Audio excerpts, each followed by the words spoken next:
प्रत्येक व्यक्ति का, पशु पक्षी का मन हमेशा भौतिक की ओर जाएगा, क्योंकि ये मन का जो कहते हैं स्वाभाविक उसका गुण है, उसे अनुशासन के द्वारा, तप के द्वारा, साधना के द्वारा हम उसे फोर्स करते हैं, उसे हम आत्मा और परमात्मा जो अभौतिक है, जो चेतन है, उसकी ओर जाने के लिए प्रेरित करते हैं।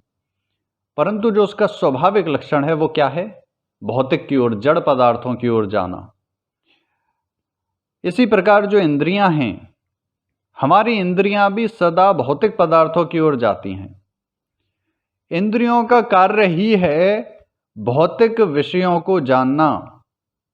जो जड़ प्रकृति है, जो प्रकृति है, जो कि जड़ है, उसके जो विषय हैं, रूप, रस, गंध, स्पर्श, शब्द आदि, इन की ओर जाना, इनको जानना, इनसे जुड़ना, ये इंद्रियों का कार्य है। क्या है इंद्रियों का कार्य? फिर से दोहरा देते हैं, एक बार समझिए और लिख लीजिए।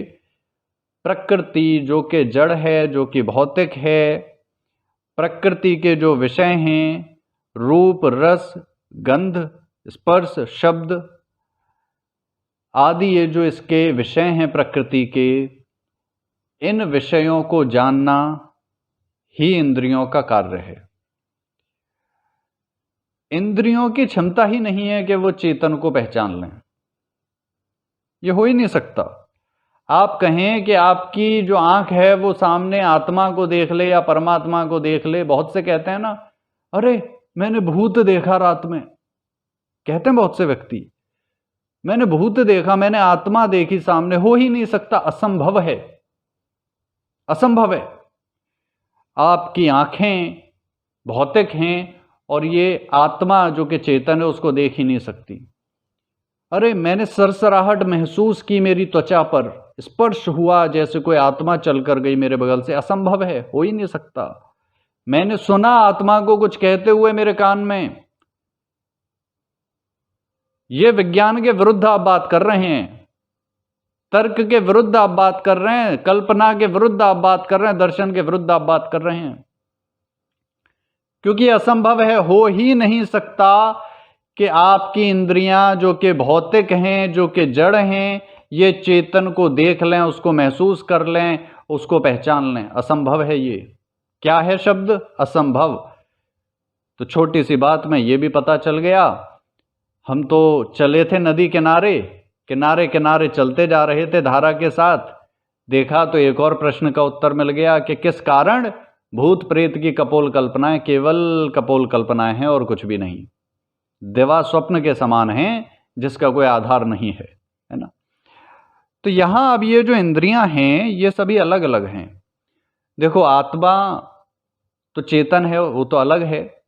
अब इन इंद्रियों को हमने एक समूह के रूप में देखा कि भाई हमारी इंद्रियां हैं, एक समूह है। अब इनमें कान का कार्य है सुनना और आंख का कार्य है देखना। क्या कान से देख सकते हो? क्या संभव है? आंख से सुन सकते हो? क्या संभव नहीं है। अर्थात ये जो इंद्रियां हैं ये अलग अलग हैं। हमने इनको कह दिया कि भाई पूरा एक समूह है, ग्रुप है, लेकिन सभी इंद्रियां इसमें अलग अलग हैं। पर अब जब ये अलग अलग हैं तो समस्या आएगी कि कोई कुछ कहेगी, कोई कुछ कहेगी। तो अलग अलग इंद्रियों से अलग अलग जानकारी आ रही है। आंख कह रही है सामने रखा हुआ केक बड़ा सुंदर लग रहा है। नाक कहती है इसमें से गंदी बदबू आ रही है, बासी हो सकता है। कान कहता है कि हाँ, मैंने वहां पर सुना थोड़ी देर पहले एक व्यक्ति कह रहा था कि उधर रखा हुआ केक बासी है। पर आंख क्या कह रही है? बड़ा सुंदर है ये तो। अब तीनों इंद्रियों ने अलग अलग बात कही, ये तो परेशानी हो जाएगी। तो हमें इनके ऊपर एक मुखिया बिठाना पड़ेगा। तो उसके लिए मन को बिठाया, अंतःकरण को बिठाया। तो इन इंद्रियों से जो भी ज्ञान आता है, जो भी जानकारी आती है, वह जानकारी मन के पास भेजी जाती है। तो इन इंद्रियों से जुड़ा हुआ है। अब यहां पर आप समझें कि भौतिक से भौतिक ही संपर्क कर सकता है। तो जैसे इंद्रियां जड़ हैं वैसे ही मन भी जड़ है जो इनसे जुड़ा हुआ है। मन कभी कर्ता नहीं हो सकता। केवल इतनी सी बात को जान लो आप, जीवन की आधी समस्याएं दूर हो जाएंगी। मेरे मन ने कहा ऐसा करता हूं, उड़ चल हवा के संग संग, है ना, तरह तरह के गाने हैं। अगर इतना सत्य आपने जान लिया कि मन करता हो ही नहीं सकता, मन को इच्छा कर ही नहीं सकता, आदि समस्याएं तो वहीं समाप्त हो जाएंगी। वैलेंटाइंस डे पे जो देते हो ना वो हार्ट बनाकर, वो बंद हो जाएगा देना। आदि समस्या समाप्त जीवन की, केवल एक सूत्र से।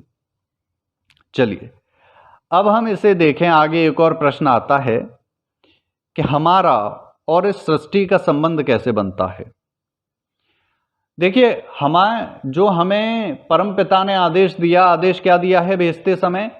बोले कि भाई सृष्टि से इसका उपयोग लेना है। सृष्टि का आपको, आत्मा और परमात्मा चेतन है, दोनों में संवाद हुआ।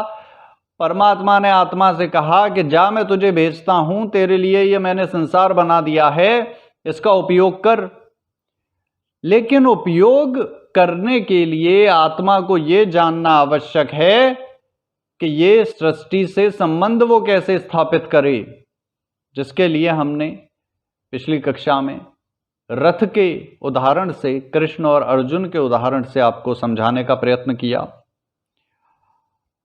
पर इस संसार को जानने के लिए, अब वो तो हमने संबंध बताया कि आत्मा कैसे जुड़ती है भौतिक पदार्थों से, पर अब प्रश्न आता है हमने मन को जाना, लेकिन इस संसार को कैसे जाने? प्रश्न आता है ना, संसार क्या है, जितना दिखता है क्या उसके पार भी कुछ है? ऐसे बहुत सारे प्रश्न आते हैं। तो उसके लिए एक तरीका बताया गया, बैक ट्रैकिंग करना। जो विज्ञान के क्षेत्र से हैं वे जानते हैं कि जब इस तरह का कोई एनालिसिस करना होता है, कोई ऐसी रिसर्च करनी होती है, तो हम उसमें बैक ट्रैकिंग करते हैं। जैसे किसी ने कहा बैक ट्रैकिंग का अर्थ है आज से पीछे जाना, पीछे की ओर जाना, भूतकाल में जाना और फिर देखना चीजों को, कैसे चीजें हुई। वहां पर आप देखेंगे, जैसे किसी ने कहा हमसे कि भाई आपके 8 पीढ़ी या 10 पीढ़ी पहले पूर्वज कौन थे और आपके पूर्वज कहां से आए? प्रश्न बड़ा अच्छा था। हमने उस पर क्या किया, हमने बैक ट्रैकिंग की। भाई आलोक का अस्तित्व किससे है? आलोक से पहले कौन आया? हमारे पिताजी आए, है ना। अब उनसे पहले उनके पिताजी। तो हम इस तरह से जब बैक ट्रैकिंग करते गए तो हमें जड़ें समझ में आई। अब यहां पर सृष्टि के स्वरूप को जानना है, इसकी रचना को जानना है, तो हमें बैक ट्रैकिंग करनी होगी, जिसकी 2 विधियां हैं। पहली विधि है दर्शन के द्वारा और दूसरी है विज्ञान के द्वारा। अब आप कहेंगे दोनों में अंतर क्या है ना। जो दर्शन पढ़ चुके हैं वे सभी जानते होंगे, कक्षा में हमने बहुत डिटेल से समझाया था। फिर भी यहां पर आसान शब्दों में आपको समझा देते हैं। दर्शन का अर्थ है कल्पना करना किसी बात की, तर्क के आधार पर। जैसे अब हमने एक कल्पना की कि भाई हमारा जो गोत्र है वह अवस्थी है ना, और जो हमारा परिवार की जो पीढ़ी है वो जानी जाती है सारस्वत ब्राह्मण कहे जाते हैं हम। तो सारस्वत ब्राह्मण, तो अब कल्पना की कि ये सारस्वत जो है ये सरस्वती से जुड़ता हुआ लगता है, तो शायद ऐसा, अब ये कल्पना हो रही है यहां पर, अब कल्पना हो रही है कि शायद ऐसा रहा होगा कि हमारे जो पूर्वज थे सरस्वती नदी के किनारे, जिसे ये पंजाब का क्षेत्र आज के समय में कहा जाता है, तो शायद वहां रहे होंगे। इसी कारण सरस्वती नदी के किनारे जो ब्राह्मण बसते थे, जो गुरुकुल बसते थे, उन्हें सारस्वत कहा गया। ऐसा हो सकता है। जो सरस्वती मंत्र हैं उनकी उपासना करते होंगे, उनका जाप करते होंगे, ऐसा हो सकता है। यह भी संभव है कि सरस्वती नाम से पेय कुछ दी जाती हैं औषधियां, शायद उन औषधियों के आयुर्वेद के विद्वान होंगे और वह पेय विशेष रूप से देते होंगे, जिसके कारण लोगों ने ऐसा नाम रख दिया कि सरस्वती से जुड़ा हुआ कुछ देते हैं औषधि तो सारस्वत हो गई। ऐसा भी संभव है ना। तो ये क्या है, ये दर्शन की रीत है। अब उनमें से अब हम क्या करेंगे, अब हमारे पास 3 ऑप्शन आते हैं वहां पर। अब उन तीनों ऑप्शन में हम क्या करेंगे, अब हम उन तीनों चारों ऑप्शंस को एनालाइज करेंगे और बुद्धि के द्वारा हम एक फैसला करेंगे कि भाई कौन सा अधिक तार्किक लगता है। यह दर्शन की रीत है। विज्ञान प्रयोग पे चलता है, प्रयोग करो, है ना।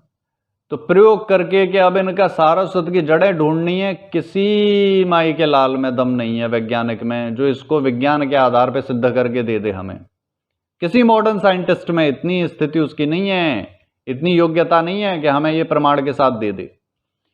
इसीलिए जो वैदिक परंपरा है, विज्ञान और दर्शन की परंपरा, यानी कि यहां दोनों एक साथ चलते हैं, केवल एक से यहां कुछ नहीं हो सकता। दर्शन का अर्थ है कल्पना करना और तर्क वितर्क करना। तब न्याय दर्शन आदि के नियमों के आधार पर जैसा वहां ऋषि ने सिखाया है, हम एनालाइज करेंगे और जजमेंट पर पहुंचेंगे कि भाई क्या एंड रिजल्ट हुआ। जज ऐसा ही करता है, जो न्याय अधिकारी है, जो जज है, वो क्या करते हैं, कोर्ट में कई बार तो सबूत मिल जाते हैं, गवाह मिल जाते हैं, कई बार ऐसा होता है कोई नहीं मिला। अब वहां क्या होता है, वे अंदाजा लगाते हैं। कैसे? अच्छा भाई, इस व्यक्ति के पहले भी रिकॉर्ड खराब हैं। मान लीजिए किसी पर ड्रग्स का इल्जाम लगा, बोले जी इसके परिवार में सभी लोग नशाखोर हैं। ये बालक जहां पकड़ा गया वहां पर, अब ये तो प्रमाण हो गए विज्ञान के उस पे कि जी प्रमाण मिल गया, हमें ड्रग्स साथ में मिल गई। दूसरा क्या है, मान लीजिए ड्रग्स वहां नहीं मिली, लेकिन वो ऐसी जगह पर था जहां पर कि ड्रग्स आदि यही कार्य होते हैं। तो अब उस पर सोचा भाई तेरे वहां उपस्थित होने का क्या कारण हो सकता है, तो पुलिस वाला है कि नहीं, तो तू क्यों गया वहां। तो इस प्रकार से जब हम तर्क करते हैं तो हम एक रिजल्ट पर पहुंचते हैं, है ना। बहुत सारे उदाहरण हो सकते हैं। आशा करते हैं समझ आ गया होगा आपको दर्शन कैसे कार्य करता है। नहीं आया होगा तो उसे आगे समझा देंगे फिर से। आप कमेंट बॉक्स में लिखिए या हमें पर्सनल मैसेज कीजिए। अब विज्ञान की बात तो सभी को पता है कि वो तो टेस्ट करो जी और सीधा देखो, एक्सपेरिमेंट करना है वहां, तो तब पता चलेगा क्या है। अब ये जो विज्ञान है, इसके माध्यम से सृष्टि के प्रारंभ तक जाना असंभव है ना। आज तक नहीं पहुंच सके। हो सकता है आज से अधिक वर्षों के बाद शायद ऐसा हो जाए, पर वो बहुत बड़ा शायद है। संभावना मुझे नहीं दिखती कि ये कभी वहां तक पहुंचेंगे, पर मान लेते हैं चलो शायद पहुंच जाए। संभव हो सकता है पर दुर्गम है। पर दर्शन के माध्यम से हमें ऑलरेडी पता है सृष्टि का प्रारंभ क्या हुआ। अब ये तो क्या कर रहे हैं वैज्ञानिक, उल्टे जा रहे हैं। आज ऐसा है, 2 साल पहले ऐसा था, 50 साल पहले ऐसा था, तो 100 साल पहले ऐसा रहा होगा, है ना। वो कर रहे हैं, अपने अंदाजे में जी रहे हैं, उल्टे जा रहे हैं। दर्शन का क्या है, हमें पता है आज से इतने वर्ष पहले सृष्टि प्रारंभ हुई, उसके बाद ये हुआ, उसके बाद ये हुआ। हमें तो बच्चे के जन्म से पता है। परमात्मा ने, उपनिषद जब पढ़ते हो हम क्या बताते हैं, परमात्मा ने जल सबसे पहले उत्पन्न किया। पूरी चीजें A to Z एक एक वहां पर आता है डिस्क्रिप्शन। तो हमारे पास तो पूरा प्रमाण के साथ सारा कुछ डेटा अवेलेबल है। यह है दर्शन की रीति।